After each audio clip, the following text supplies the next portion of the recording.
GH Master Broker presenta Break Inmobiliario con Gerardo Herrera, director de GH Corporativo y desarrollador de importantes proyectos inmobiliarios en Yucatán.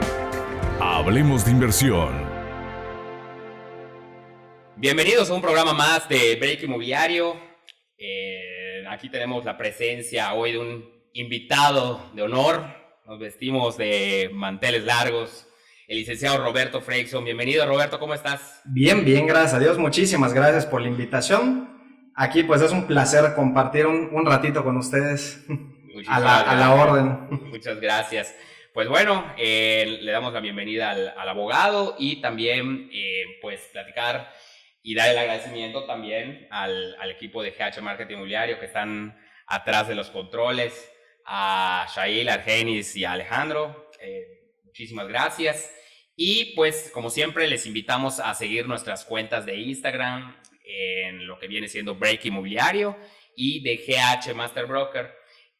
Hoy vamos a hablar de un tema bastante interesante. Pues tuvimos la invitación del abogado Freixon, que por qué es importante la escrituración de un bien inmueble, ¿no? Licenciado, pues bueno, antes que nada voy a tratar de pegar, como siempre digo, al libreto, ¿no? Lo que viene siendo hoy, queremos saber por qué es tan importante escriturar un bien inmueble. Correcto, pues ahorita el tema de la escrituración y principalmente por la explosión demográfica que ha habido pues últimamente aquí, vamos a enfocarnos un poquito más en Yucatán, ¿no? Que es lo que principalmente ahorita nos compete en el tema de desarrollos inmobiliarios. Aquí en Yucatán, digo, es un poquito técnica la cuestión, pero desde que se firma una escritura de compraventa ante notario público o ante algún fedatario público, como los escribano público dentro del límite de su cuantía, tiene en este caso, pues obviamente efectos constitutivos. O sea, desde que se firma la escritura, ya causa efectos constitutivos y la inscripción en registro público de la propiedad es para dar efectos declarativos a terceros, diferente a otros estados de la República, como lo es Quintana Roo. O sea, en Quintana Roo es un caso diferente, curioso, porque ahí, si tú firmas la escritura, llamémoslo de compraventa de un bien inmueble, no basta con el momento en el que se firma ante el fedatario, sino hasta su inscripción en registro público de la propiedad. Y de ahí, digo, no vamos a entrar a tanto detalle, pero pues hay algunas situaciones obviamente complejas en los registros públicos de la propiedad con esta modalidad en cuestión, ¿no? Exactamente. Es una realidad que pues en este programa siempre procuramos, Roberto, tratar de que nuestros seguidores se empapen y tengan un poquito más de experiencia respecto a los, como acabas de decir, ¿no? En otros estados suceden este tipo de cosas. Yo he escuchado historias de terror en Quintana Roo porque en ese inter pueden suceder muchas cosas, ¿no? En cambio aquí basta con que ya escritures ante un notario, estoy entendiendo que estás mencionando, y ya con esto es suficiente que ya tienes la fe de que tu lote ya no te van a cometer un fraude inmobiliario. Así es. O sea, en el tema, por ejemplo, de los desarrollos, hay un documento preparatorio o preliminar a la escrituración de compraventa, o en el tema de fideicomisos cuando son extranjeros, por ejemplo, y es el contrato de promesa de compraventa, en la cual obviamente pues yo creo que a nivel nacional pues es muy conocido por muchos. En diferentes estados de la República sí me ha tocado que algunos clientes lo manejan un poco distinto, pero en su generalidad el contrato de promesa de compraventa es el instrumento legal preliminar en este tipo de cuestiones, donde obviamente ahí se establece, digo, por poner un ejemplo, si es un desarrollo de lotes urbanizados sujeto a régimen de propiedad en condominio, por ejemplo, ahí se menciona en el clausulado las parcialidades obviamente que van a cubrir los compradores, el compromiso de pago por parte de la desarrolladora o de la parte vendedora, las penalizaciones obviamente respectivas, la obligación de la parte vendedora o desarrolladora de llevar a cabo toda la infraestructura inmobiliaria con el que está ofreciendo, exactamente. Entonces digo, este es un buen vehículo legal y digo, ya más avanzado el proceso, en casos donde los compradores deseen llevar a cabo el pago total de la contraprestación del bien inmueble anteriormente expuesto, ya se puede ir directo a la firma de escritura de compraventa. Aquí en Yucatán, Diego, es importante meter la colación, hay 100 notarios públicos. Entonces digo, obviamente el paso uno para que una persona adquiera un bien inmueble es que se acerque a su abogado o notario de cabecera para que este último revise al 100%, es un tema muy importante que mencionar, que revise al 100% que el bien inmueble se encuentra libre de gravamen, que no se encuentre sujeta a algún tipo de restricción al derecho de propiedad, que digo hasta lo más básico, que se encuentra al día en el impuesto predial, que no tenga pues alguna anotación, se le llama anotación marginal, o sea, algo que pudiera obviamente afectar a la traslación de esa propiedad a favor del comprador, ¿no? Entonces, eso es algo muy elemental. Y digo ya, desviándonos un poquito al tema de lotes en desarrollos, si tú adquieres, por ejemplo, una casa, pues también obviamente que esté al día en todos los servicios, obviamente que pudiera tener. Y entonces, pues sí es obviamente un sinfín allá de información, donde sí nos podríamos quedar platicando ahí un buen rato, pero sí lo elemental es escriturar el bien inmueble una vez que ya se paga la contraprestación total del mismo, ¿no? Sí, claro, qué bueno que lo mencionas, ¿no? Y de verdad que para nosotros que ya tenemos unos años en el sector inmobiliario, se nos puede hacer, pues, hasta cierto punto familiar las palabras que acabas de mencionar.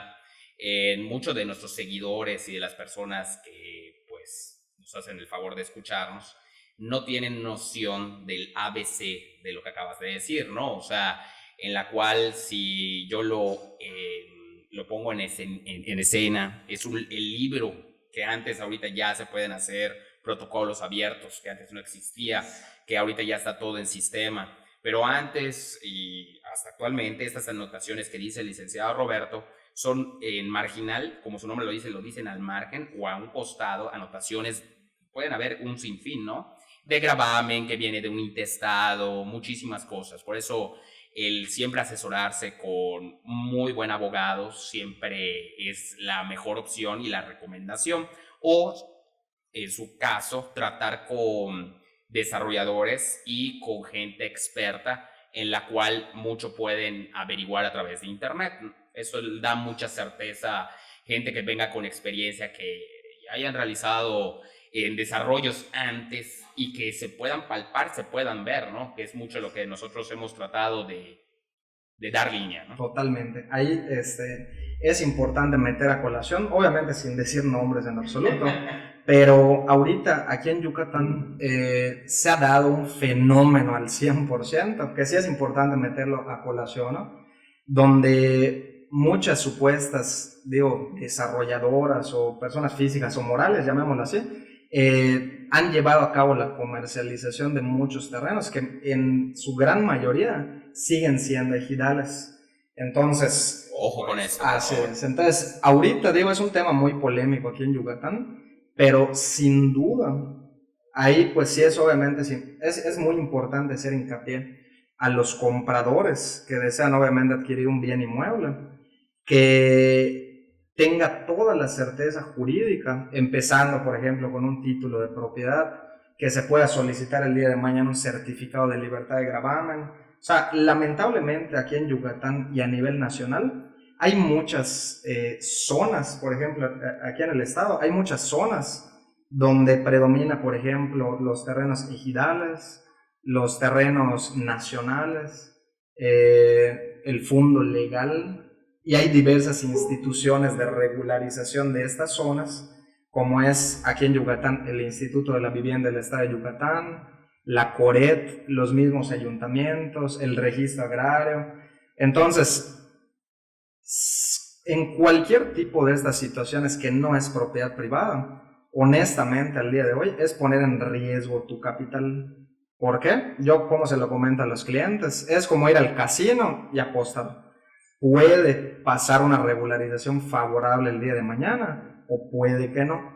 Entonces, mi consejo número uno pues para todos es que inviertan en un bien inmueble en este caso, por ejemplo, si llega a ser algún tipo de desarrollo de lotes urbanizados, que pues obviamente desde el día 1 el polígono general, que es el que se va a fraccionar, tenga pues obviamente su debida inscripción en registro público de la propiedad, asignado obviamente el folio electrónico del predio, que esto, el folio electrónico, ¿qué es? Es como un CURP para las personas, pero es el que se le asigna a los bienes inmuebles.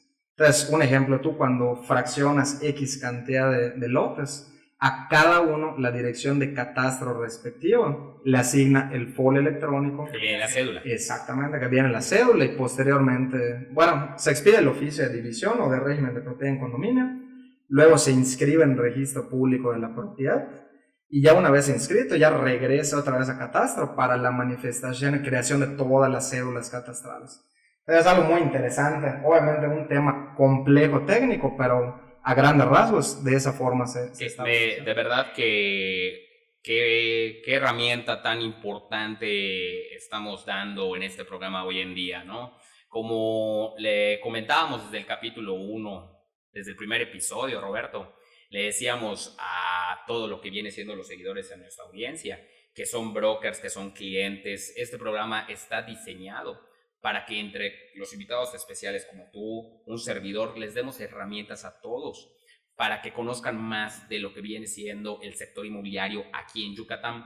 Y todo lo que has mencionado es un ABC en la cual lo que acabas de decir es lo que vienen en los cursos de capacitación de diferentes organismos y qué más que expresarlo con sus debidas palabras. ¿Por qué? Porque eso le da certeza a los futuros clientes, a los brokers que nos están escuchando.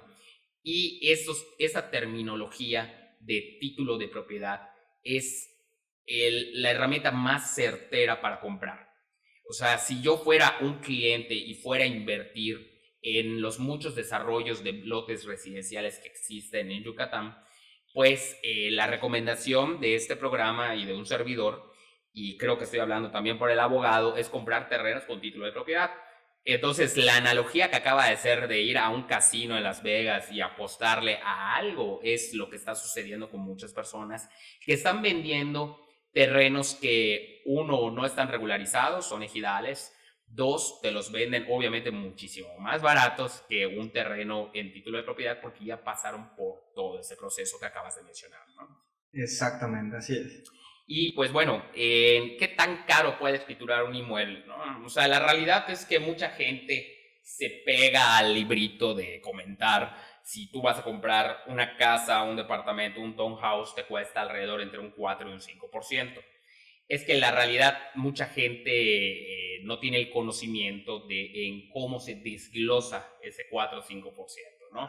Que es lo que viene siendo los honorarios del el notario, no es eso 5% en su totalidad, porque muchas veces, hablando de cantidades reales, si estás comprando una casa de 2 millones de pesos y el 5% te va a costar 100 mil pesos, no es que los 100 mil pesos sean para el notario o para el abogado, ¿no? Porque muchas veces los tachan de mercenarios y está muy caro y se van contra eso, ¿no? O sea, todo eso se componen de impuestos. Así es. Sí, no, ahí como tú bien comentas, o sea, si le tuviéramos que asignar un porcentaje aproximado a la escrituración de un bien inmueble, yo también comentaría entre un 4 y 6%. Pues, por ejemplo, cuando se lleva a cabo la escrituración de una compraventa con la apertura de una hipoteca en algún banco, ahí los bancos tienen convenios con diversos notarios y ahí para el particular, o sea, para el comprador, se detona un poquito más el costo de la escrituración. Aquí ya tiene un tabulador, ¿verdad, abogado? Exactamente. De hecho, pues aquí en Yucatán hay una tabla de aranceles que, honestamente, salvo lo que opinan ahí algunos notarios, siento que ya a mi consideración entró un poco en desuso por el hecho de que los notarios, a mi parecer, se han vuelto ya mucho más flexibles, principalmente por la competencia. Entonces, pues de repente los notarios sí se han visto obviamente obligados a, en el tema de los honorarios, disminuir un poquito más de lo que establece la misma tabla. La ley de la oferta y la demanda, ¿verdad, abogado? Exactamente. Entonces, ¿cuál es el tema aquí? es importante señalar, como tú bien comentabas, cómo se desglosa ese pago. El impuesto sobre adquisición de bienes inmuebles en una escritura lo paga la parte compradora, al igual que los derechos de inscripción en registro público de la propiedad, avalúo, la cédula catastral que ya va a pasar a nombre del comprador, derechos patentes. exacto, derechos patentes, que pues ya como tú bien sabes y estás en este ramo, ya es tu ABC. Pero pues, ojo a la gente que quiere hacer truco, el ISAI, que es el impuesto de adquisición, no te lo brincas por nada del mundo. Así es, exactamente. Entonces, en el tema del impuesto sobre adquisición de bienes inmuebles, por ejemplo, aquí en Mérida es del 2.5%. Yo creo que es el punto de partida para que el comprador ya pueda más o menos tener un aproximado de cuánto es lo mínimo y de allá un poquito para arriba, ¿no? Se incluyen los honorarios del notario, eso lo paga también el comprador, y los gastos obviamente de inscripción en registro y en catastro, ¿no? Ahora, cuando el bien inmueble, esto es importante, vamos a suponer que tenemos un comprador que quiere comprar, por ejemplo, un bien inmueble, el que sea, que tenga construcción y esté destinado a uso comercial. Adicionalmente a estos pagos e impuestos que acabamos de mencionar, va a pagar el IVA sobre el valor de la construcción. Entonces, obviamente ya es un gasto adicional que cubre la parte compradora. Y por otro lado, si el vendedor es una persona física, va a tener que pagar el ISR, que eso es a nivel nacional. Y aquí en Yucatán no todos los estados lo tienen. Hay otros estados como en Quintana Roo que ya llevan mucho más años que aquí en Yucatán. El impuesto cedular. El impuesto cedular se calcula sobre el 5% de la base gravable de la venta. O sea, en pocas palabras, si adquiriste en 100 pesos y vendes en 1000, tienes 900 pesos de utilidad, y de allá hay mecanismos legales para poder disminuir esa cantidad a pagar, como son las mejoras. Vamos a poner un ejemplo. Si tú tienes tu terminación de obra expedida por el ayuntamiento, o sea, por la Dirección de Desarrollo Urbano por parte del ayuntamiento, se determina obviamente ese costo que hizo adicionalmente el propietario y manifiesta ante la autoridad que no solamente fue la adquisición del terreno, sino que al haber llevado mejoras al predio, o digo también no necesariamente la terminación de obra, puede ser también un avalúo expedido por perito o corredor público, también se puede manifestar, y sobre eso pues se paga impuestos por la cantidad excedente. Sí, porque realmente tiene el derecho la persona que está vendiendo a meter ese avalúo, porque son cosas reales, porque mucha gente dice, no puedes meter un avalúo porque estás haciendo algo malo o es un truco bajo la manga. No, la realidad es que tú puedes comprar un terreno y gastarle en nivelación, gastarle en bardas, gastarle en limpieza, gastarle en muchas cosas, y muchas veces te topas con diferentes conceptos o diferentes formas de pensar de notarios, ¿no? Y la realidad es que es algo que deberían de aceptar. Totalmente, ¿no? Sí.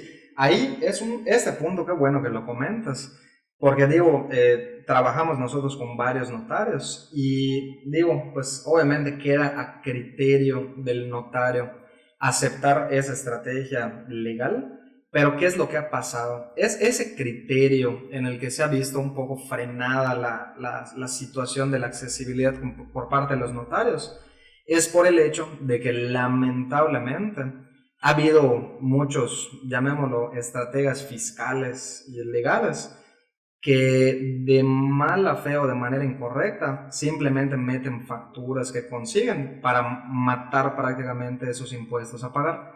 Entonces, realmente hasta la misma ley lo señala, que si tú compraste un terreno, hiciste tus mejoras, pediste factura por esas mejoras, las conservas, y al momento de la escrituración se le exhibes al notario público, o sea, te las debe de aceptar.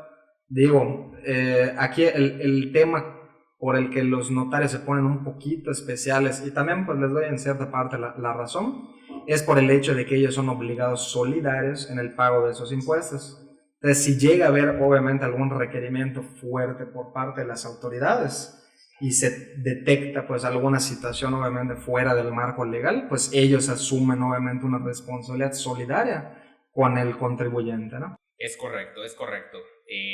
Esto creo que disipa un poquito la duda que cuáles son los gastos de escrituración y quién debe pagarlos, ¿no? O sea, en resumen, tenemos pagos de escrituración por parte de la parte compradora, valga la redundancia, ¿no?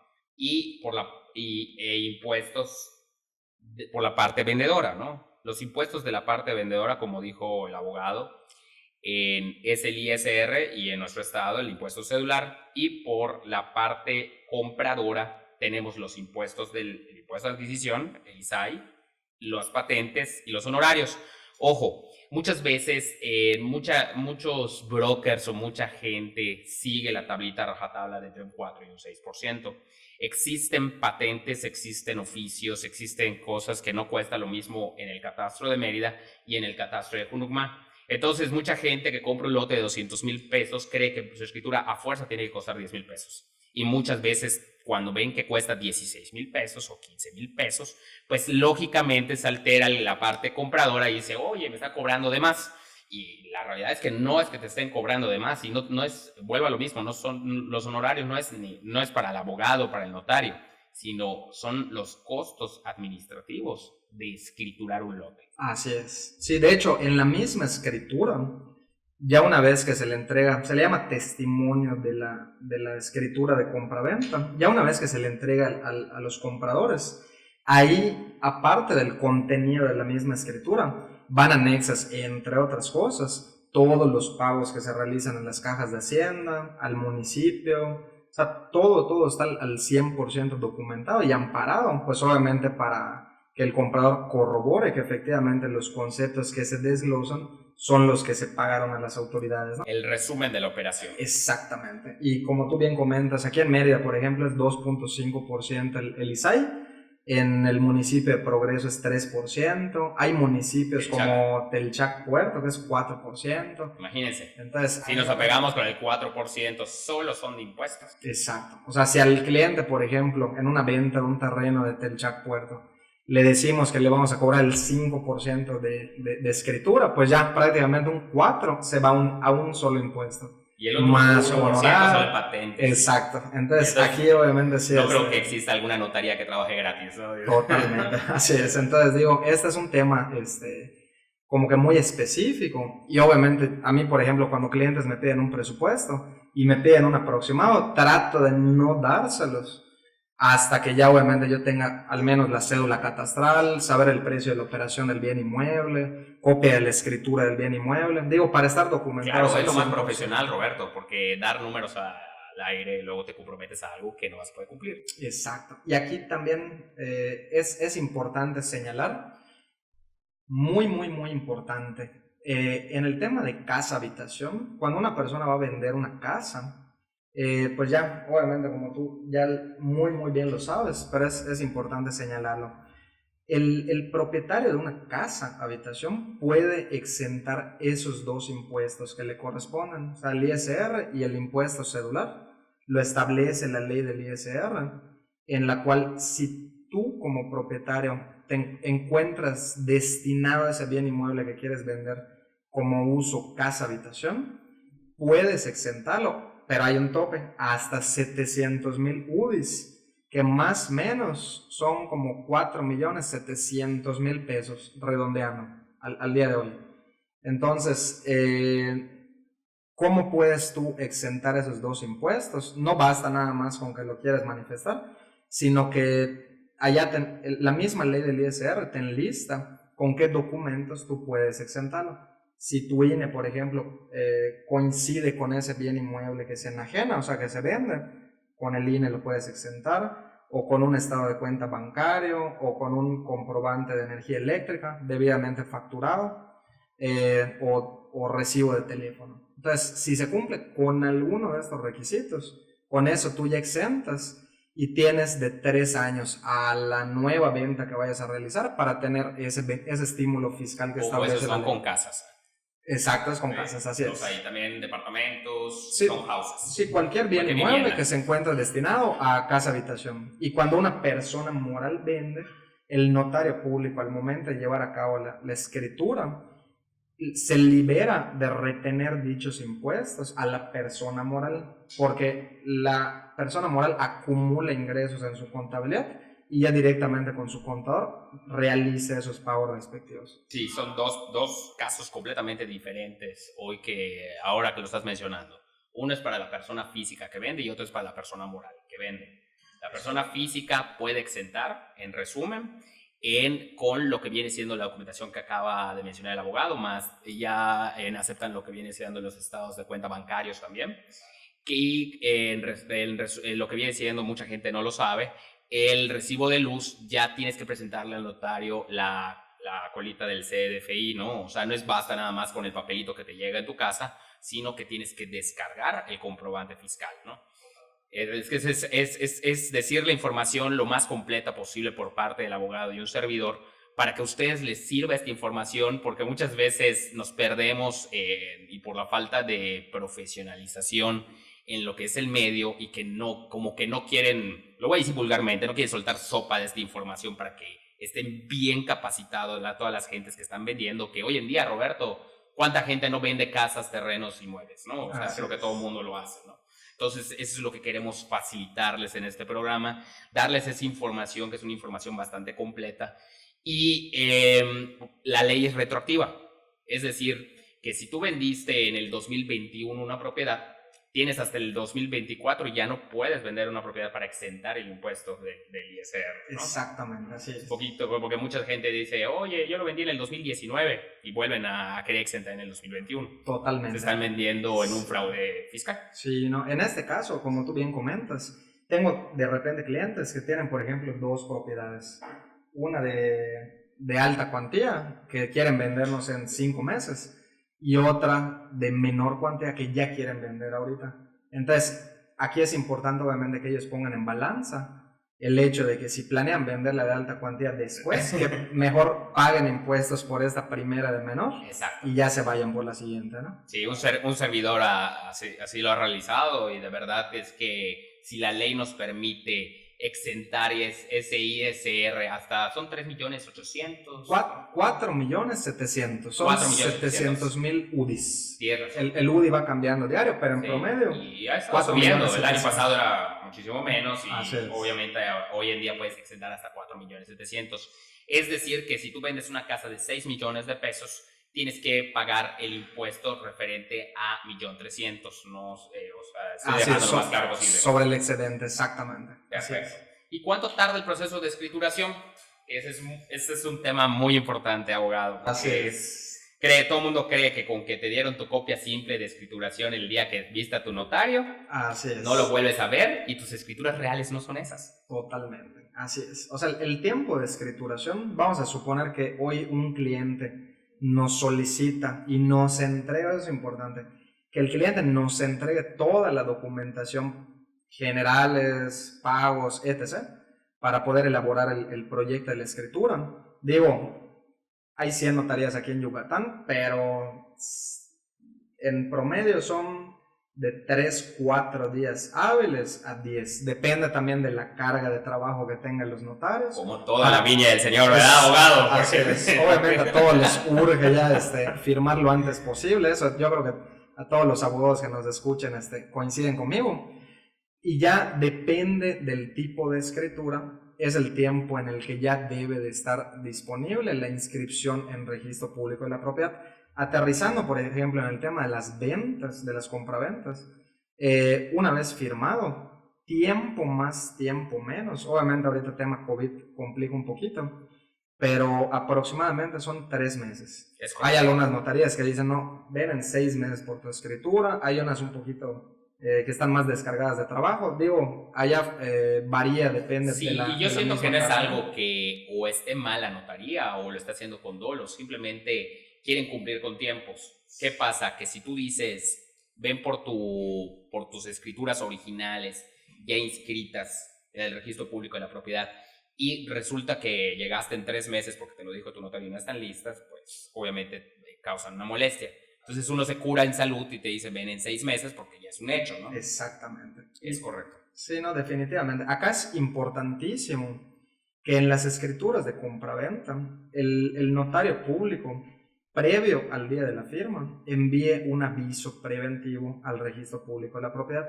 donde manifiesta que Juanito Pérez le va a vender a fulanito de tal el bien inmueble ubicado marcado con el número tal de la localidad de tal, municipio de tal, y ya una vez que se firme esa escritura, se envía un aviso definitivo al mismo registro público, el cual pues obviamente ya protege la propiedad ante cualquier otra situación de que, digo, de mala fe quisieran pasar alguna otra compraventa o entra algún embargo, hipoteca o cualquier otra situación que pudiera obviamente poner en riesgo la propiedad, ¿no?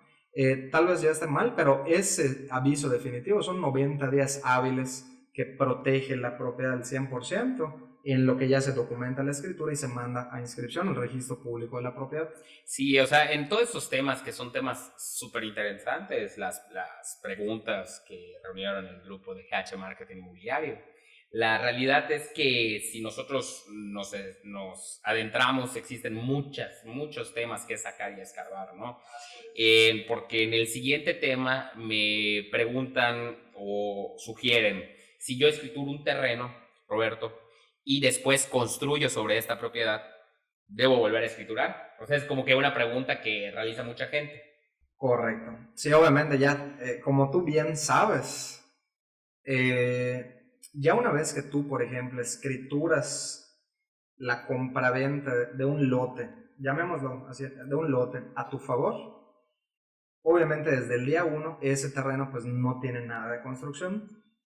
Tú, al momento de llevar a cabo los trámites para la construcción en el lote respectivo, vas a solicitar un permiso de construcción ante el mismo ayuntamiento. Que es la famosa licencia de construcción. Exactamente. Y ya una vez que tú termines la obra, realizas la terminación de obra ante el mismo municipio.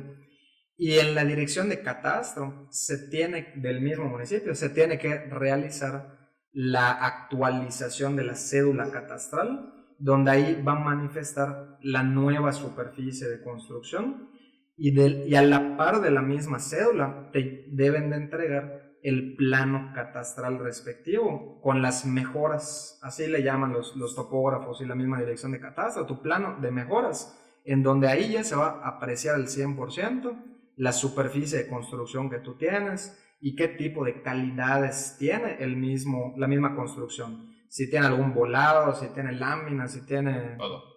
Planta baja, planta alta, claro. Todas las características. ¿Qué pasaba, no? Que mucha gente antes, como no existía la tecnología que existe hoy en día, no actualizaba su construcción. ¿Por qué motivo? Porque le sumas el terreno, le sumas la construcción actualizada a la cédula, te da un nuevo valor catastral y obviamente el impuesto predial que tienes que pagar por ese predio sube, es lógico, ¿no? Y que hacía mucha gente, pues no manifestaba su construcción. Pero hoy en día, con la tecnología, lo único que te llega un requerimiento que te invitan a que actualicen lo que es la construcción de la obra, ya te aparece. Así es. Sí, de hecho, aquí en Mérida en específico, satelitalmente, gracias a la tecnología, algunos obviamente les alegra y a otros no. Es este tipo de situaciones donde el propietario de un bien inmueble no quería manifestar obviamente las mejoras para no pagar tantos impuestos. Impuesto predial. Sobre todo en la ciudad de Mérida, Roberto. Así es. Que los valores catastrales se actualizaron hace 2 años y ya estamos muy cerca de estar a un valor real comercial al año. Así es. De hecho, a mí me ha pasado en algunas ocasiones que clientes venden por debajo del valor catastral aquí en Mérida. Entonces, obviamente, este tema sí está un poquito delicado. Por lo mismo de que ya los valores catastrales en muchas ocasiones sobrepasan al real. Entonces, el pago de los impuestos se va sobre el valor más alto. Entonces, pues sí, es un tema que obviamente a todos preocupa, ¿no? La verdad es que yo estoy a favor, no sé qué opines, Robert. Yo estoy a favor de que se realicen este tipo de actualizaciones y mejoras porque en realidad estos impuestos en una sociedad normal deberían de irse a la infraestructura de la ciudad, ¿no? Entonces, el pagar los impuestos prediales con sus debidos descuentos a principio de año que motiva el ayuntamiento y todo ese tipo de cuestiones, pues es para que se mejore todo, ¿no? Y la realidad es que tenemos una idiosincrasia en la cual mucha gente quiere, pues lo hemos platicado muchas veces, pagar menos o no pagar, pero la tecnología ha ayudado para que esto ya no se dé. y eso es bueno. Eso es bueno, lejos de estar mal. ¿Por qué? Porque agilizan muchos tiempos. Hoy en día tenemos sobre todo en el municipio de Mérida, tenemos ya la tramitología muchísimo más rápida que antes. Totalmente. O sea, ¿cuánto tardabas antes? Yo me acuerdo cuando el Infonavit estaba en alemán y hoy en día está en pensiones. ¿Y cuánto tardabas? Tenías que hacer una cola absurda para meter un expediente a Infonavit. Y lo mismo cuando te ibas al registro público de la propiedad y pedías un tomo de un libro. Es el colmo que tardes 2 horas a que te den un libro o que te lo den al día siguiente. Y todo ya lo puedes consultar electrónicamente. Hoy en día, una persona que te compra cualquier predio, ya sea de Monterrey, de Guadalajara, entra a lo que viene siempre en la página del INSIGUP y ya puedes ver exactamente toda la actualización de este predio, ¿no? Así es. Ahí yo estoy a favor. Claro, ¿no? Ese punto es el elemental, o sea, lo que tú comentas. Y yo creo que el año pasado, digo, pues obviamente para muchísimos, para todos fue difícil por el tema COVID, pero yo creo que de ahí se tomó una mejora regulatoria en diversas instituciones. En mi caso, por ejemplo, que vemos pues trámites en registro público de la propiedad, del ayuntamiento, hasta la dirección de catastro también, sí, inevitablemente fue para bien, ¿no? O sea, sí hubo una mejora regulatoria del año pasado ahorita, considerable, y ahorita muchas notarías ya no tienen que estar yendo la cantidad de veces que iban antes a revisar en registro público de la propiedad X cuestiones, sino que ahorita ya predominantemente ya todo es digital. Todo se agiliza y estoy a favor de todo esto para que entremos a un país de primer mundo, ¿no? Y por lo menos nuestra ciudad, que sea una ciudad de primer mundo, como tanto presumimos en seguridad, en varias cosas, ¿no? Ah, sí. Bueno, pues despedimos lo que viene siendo el programa Break Inmobiliario en su primera parte, en el tema bastante candente y alargado, por eso se está dividiendo en 2 partes, de por qué es importante escriturar un bien inmueble. Te agradezco, Roberto, esta primera parte y nos vemos en la segunda parte en la cual respondemos el demás planeación del programa. Perfecto, muchísimas gracias, a la orden.